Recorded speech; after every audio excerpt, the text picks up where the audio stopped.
Currently, we're at the Mount Washington Cemetery here in Independence, Missouri. And I got a special guest with me. She doesn't want to be on camera, nor does she want to be identified, but she has a sad yet unusual story involving a former boyfriend of hers. So tell us a little bit about your ex-boyfriend and how you guys met. Well, his name was Stephen Reeves. I met him when I moved to this area. Um, we got along really good. We were both born in the same year. We were the same age. We liked the same kind of TV shows, movies. So we started hanging out.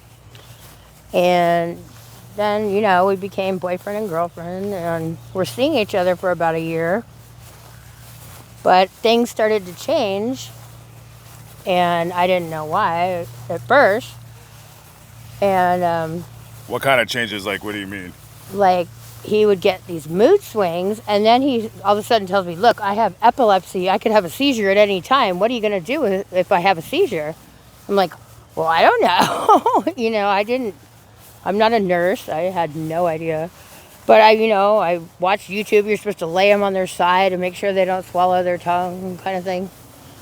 So he did have one seizure in front of me, and I just called 911.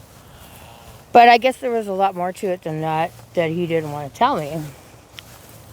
So, what was the next thing that you started noticing or He something was was going on? just losing a lot of weight and acting real erratic. Like, just being mean to me. Like, "Oh, why are you here?" I was like, "Oh, I thought we were going to watch the show." We just used to hang out and watch movies and stuff.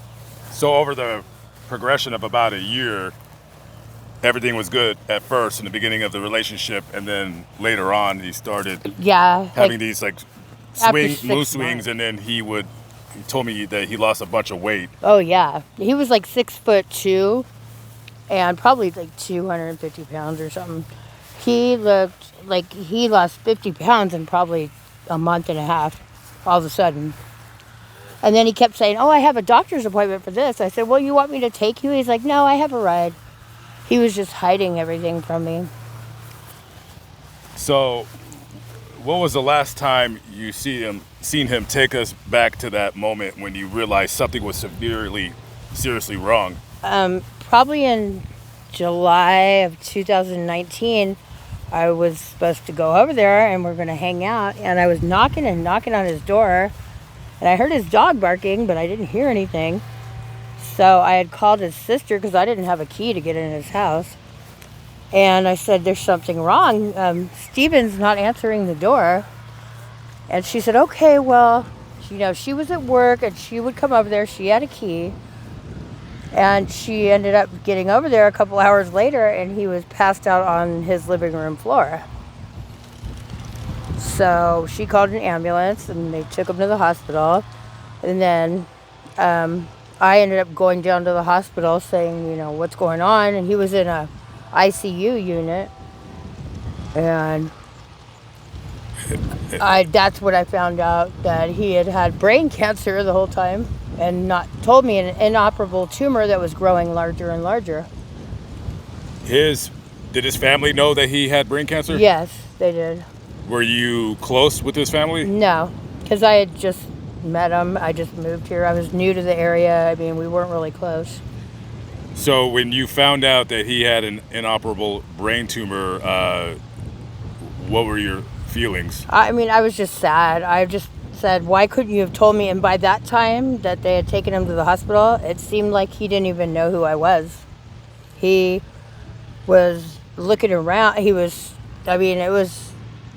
Was he medicated? Were they giving him I don't think so. I just think he was in like this, intensive care unit, and he had already gone through chemo, which I didn't even know he was doing the whole time, and the tumor had gotten most of his head, so yeah, it was like he didn't know who I was when I visited him. So it was really sad. It was very devastating, and the last time you had seen him when he was alive, how long was it afterwards until he passed? I saw him in August, and he passed away on my birthday in October, 2 months later. Yeah. So you didn't see him after that one time? No, because his sister said it would upset him, and she was his caretaker, and she didn't think it would be right if I came over there to see him, which is really messed up, but whatever. You know, that's family, and that's how it goes. But it was very devastating for him to die on my birthday too. What do you why do you think he Held. I mean, no, why do you think it was that he didn't tell you? Because you know, it's one thing like Well, if you have it's he was going through a bad divorce, and he had 2 kids with this other woman that he was completely obsessed with, and was married for 25 years, and she went off and married another man, and so he was devastated about that.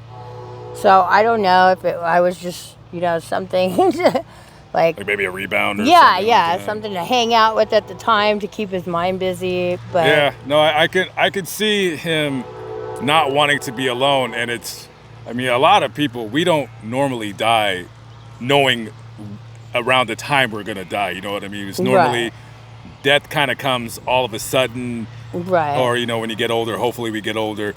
So you know, he was a pretty young guy, and you have a doctor tell you, oh, by the way, you have an inoperable brain tumor and you're going to die in, let's say, 6 months. So we yeah, got to put ourselves in his position.